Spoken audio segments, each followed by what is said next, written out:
Hi, this is Monashri. Welcome back to my booktube channel. So today I'm going to talk about this book. The name of this book is Devi Chaudhurani by Bankim Chandra Chatterjee. और कहा जाता है कि ये बंकिम चंद्र चटर्जी का second और आखिरी last novel है। तो ये एक बंगाली नॉवेल है और मेरे पास जो किताब है वो हिंदी अनुवाद किताब है। और इस किताब का पब्लिकेशन फिंगरप्रिंट पब्लिकेशन है और किताब का पेजेस लगभग 124 पेजेस है और प्रथम संस्करण 2019 में हुई थी। इस किताब का मुख्य किरदार एक नारी है। तो फिर सबसे पहले कैरेक्टर के बारे में बातें करते हैं। तो कैरेक्टर में जो मेन कैरेक्टर है उसका नाम प्रफुल्ल है।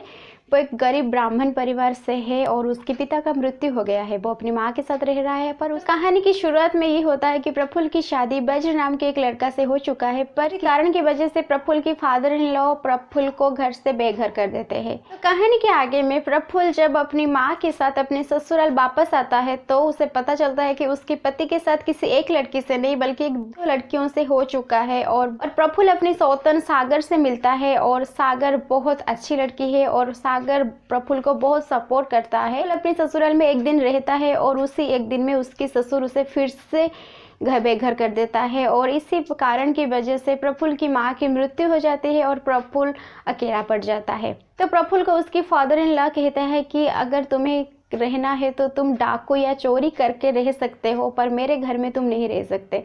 तो इसी बात को प्रफुल्ल अपने दिमाग में रख देता है और वो आगे जाकर प्रफुल्ल से देवी चौधरानी बन जाता है। Entire story based on the struggle of Devi Chaudhurani. वो देवी चौधरानी कैसे बने प्रफुल्ल से और उसकी लाइफ में भवानी ठाकुर नाम का एक डाकू आया जो प्रफुल्ल को बहुत सारी शिक्षा देता है, जैसे राजनीतिक इतिहास और बहुत पढ़ाई के बारे में वो सब कुछ सिखाता है। उसके बाद प्रफुल्ल डाकुओं की रानी देवी चौधरानी बन जाता है और सब उसे देवी कहकर पुकारते हैं और सब देवी चौधरानी के नाम सुनकर डर जाते हैं। पर डकैती इसी वजह से करता है वो, जैसे कि वो गरीब लोगों की हेल्प कर सके। जैसे देवी चौधरानी के पास बहुत सारे पैसे आ जाता है और वो एक दिन सोचता है कि एक दिन था उसके पास पैसे नहीं था, आज उसके पास बहुत सारे पैसे हैं। और इधर निस्सहाय परिस्थिति से विवश होकर प्रफुल्ल इतना धनवान बन जाता है कि वो निर्धनों की सहायता करता है।